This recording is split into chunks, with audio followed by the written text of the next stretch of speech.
In a quiet village nestled between towering mountains, there lived a humble stonecutter. Every day, he worked tirelessly under the scorching sun, hammering away at massive boulders, shaping stones for buildings and monuments.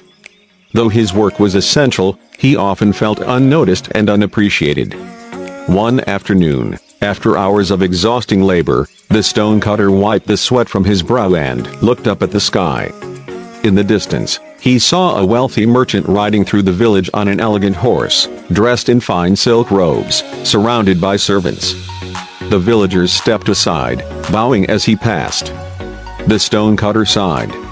"How lucky he is," he thought. "If only I could be that powerful." At that moment, a strange, unseen force heard his wish. Suddenly, he was no longer a stonecutter but a wealthy merchant dressed in luxurious clothing, sitting atop a grand horse. People bowed to him as he rode through the village, just as they had for the real merchant. For a while, he felt powerful and admired. But soon, as he traveled, the sun beat down on him relentlessly, making his rich garments unbearably hot. He looked up at the blazing sun and thought, "The sun is far more powerful than any man. I wish to be the sun." As if by magic, he was transformed into the sun, shining brightly over the land. His rays stretched far and wide, warming the earth, drying up rivers, and making people seek shelter from his scorching heat. He laughed, feeling more powerful than ever. But then, a dark cloud drifted across the sky, blocking his light. No matter how hard he shone, he could not penetrate the thick cloud. "The cloud is stronger than the sun," he thought.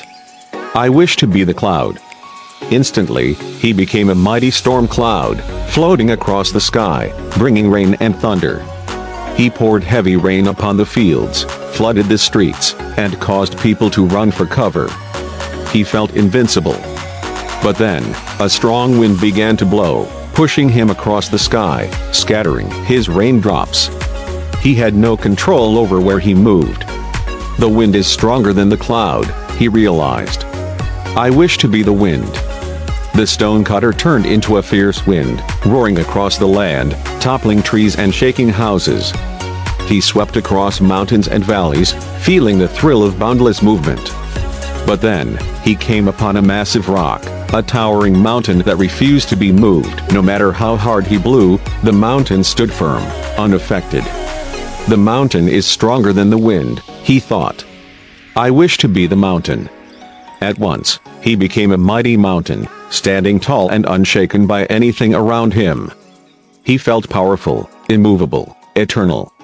But then, he heard a faint tapping sound. Tap, tap, tap. He looked down and saw a small figure chipping away at his surface. It was a stonecutter, hammering away, shaping stones just as he had once done.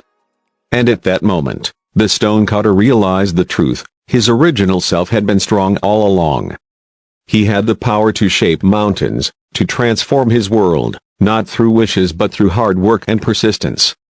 With that understanding, he suddenly found himself back in his old body, standing in the village with his hammer in hand. But this time, he saw things differently. He no longer envied the rich merchant, the sun, or the wind. He smiled, knowing that his strength lay in his own hands, in his ability to shape the world, one stone at a time. From that day on, he worked with pride, never again longing to be anything other than what he was, a skilled, hard-working stonecutter with the power to create, shape, and